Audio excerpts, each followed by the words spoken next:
Alright, so here today we have the Marvel Legends Renew Your Vows 2-pack with Spiderman and Spinnerett. This is a solid 2-pack, but it's definitely some issues with the 2-pack. And throughout this review, we're going to go through aesthetic articulation, accessories, we're going to do some figure size comparisons, and then I'm going to give you some closing thoughts on whether I think you should get this figure or not. But first things first, ladies first. Starting with Spinnerett, we're going to go through articulation and aesthetic at the same time. So, first things first, with her head. I don't know if you guys can see this on the camera. I'm going to try to get it as close as possible so y'all can see. But she has like a slight overbite.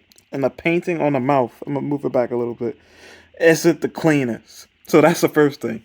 Now, articulation. Looking up, that is unacceptable. She basically dislocating her neck to look up. That looks horrible. Hasbro, y'all been in a figure game way too long to have that be a problem. So she can look up really far, but she got to dislocate her neck. Looking down, a similar issue, but it just doesn't look as bad. Side to side, because the head sits so high up on the neck,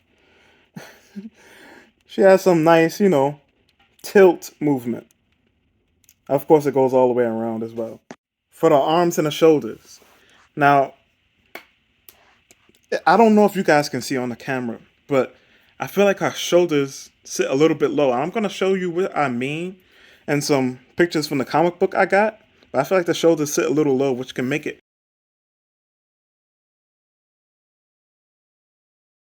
like her shoulders are extra narrow. Not to say that she needs super broad shoulders, but either way, spinning around, no problem. Cut at the bicep. Double jointed elbow works really well. Hinge, swivel at the wrist, hinge at the wrist. All works fine. And on. So now with the torso, it's a couple things. Once again, I don't know if you guys can see this on camera, but the reds are a little bit different. The red here on the abs, and the red here on the thighs, and the red here up here are two different reds. So this red right here on the core is a darker red.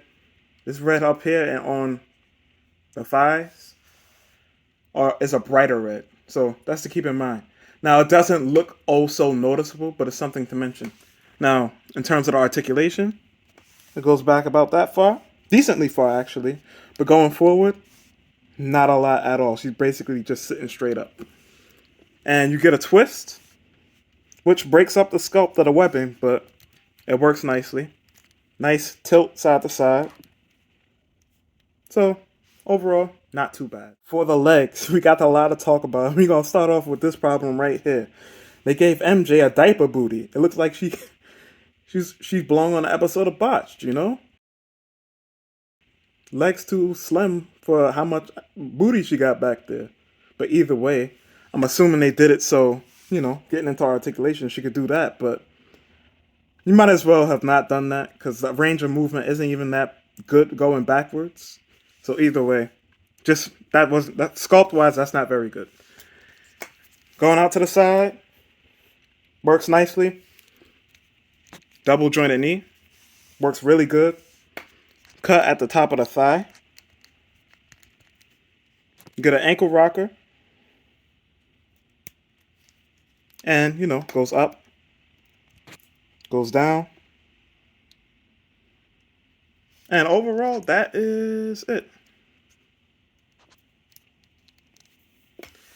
Spinnerett definitely leaves a lot to be desired. Like I said, she looked good at first, but then you get up close and there's some issues. Now, on to accessories for her. For accessories, Spinnerett comes with wall crawling hands, fist hands, and her web shooting hands. This is an acceptable amount of accessories for, any spider character. But she also comes with an unmasked head, which is definitely superior to her masked head, unfortunately, because 9 times out of 10, you're probably going to want to pose her with the masked head. No, luckily, If you posing up with the masthead, you probably won't see those flaws that I talked about unless you are really up close on it, taking pictures. But overall, definitely the unmasked head is the superior sculpt. It looks like it's a good head sculpt. I wouldn't say that it's amazing, but definitely good to great head sculpt. It doesn't have that super. It doesn't feel like that supermodel S look that she kind of has in the comics. But I think it's definitely great. That's just me nitpicking at that point. Now for the webhead himself, Spider-Man. Now he's definitely better than his lady Spinnerett, but he has his own issues too. So let's just hop right into it. Okay, starting with his head as usual. His head can look up decently far. He can look down decently far. Now the tilt action is actually really nice because it's on just a ball joint. I think that works very nicely. It turns all the way around if you want that. And yeah, head articulations. Now for Spider-Man's arms, they go out that far. They spin all the way around. You get a double jointed elbow. Works nicely. You get a cut at the top of the bicep. You get a hinge. Goes forward. Goes back. And it turns all the way around. So far, so good. Good on the arms. For his torso, we get a good amount of articulation. So at the top, we get a diaphragm joint, which allows him to tilt side to side, which works nicely. Rotation, of course, breaks the sculpt. So be wary of that. And then he can crunch very far with the lower ab crunch and the diaphragm action. So if you need him to crunch far, he can definitely do it. And going back, it's even better. Wow. I didn't even know that I was going to crunch back that far. So the torso is really good. Only thing I would say is that if you're going to take pictures of your figures, beware the gapping in the back when you use this articulation. But overall, the torso is probably the best part of this figure in terms of movability.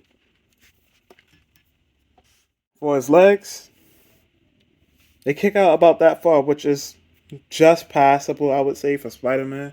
You always want guaranteed splits with Spider-Man. Also, the hips have this drop-down technology, which is, I guess, is cool.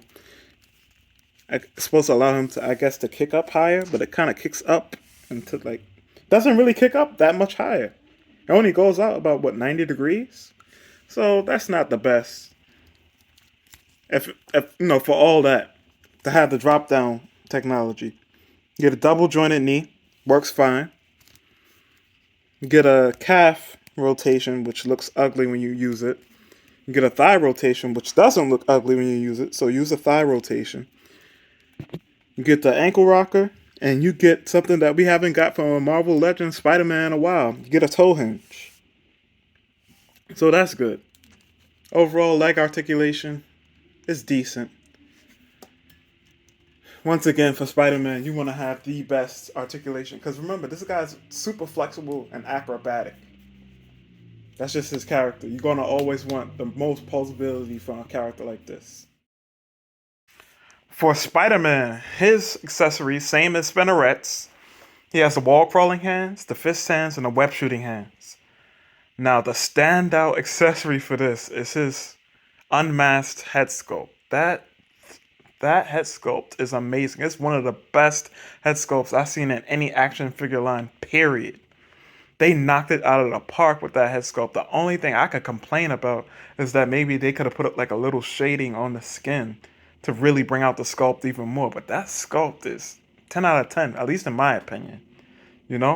I mean, his skin looked like he dipped in Soul Glow and cocoa butter because of the glossy plastic that they use. But that is a great, fantastic head sculpt. Good job, Hasbro. Now for the height. Peter stands about, let's see, a little bit over 6 inches. I would say 6 1/4 inches. MJ herself stands just a little under 6 inches. Basically exactly at 6 inches. Here they are next to Cyborg Spider. Here they are next to Iron Spider. Here they are next to Captain Marvel, whose foot I just snapped off by accident. Also, Captain Marvel, her cakes.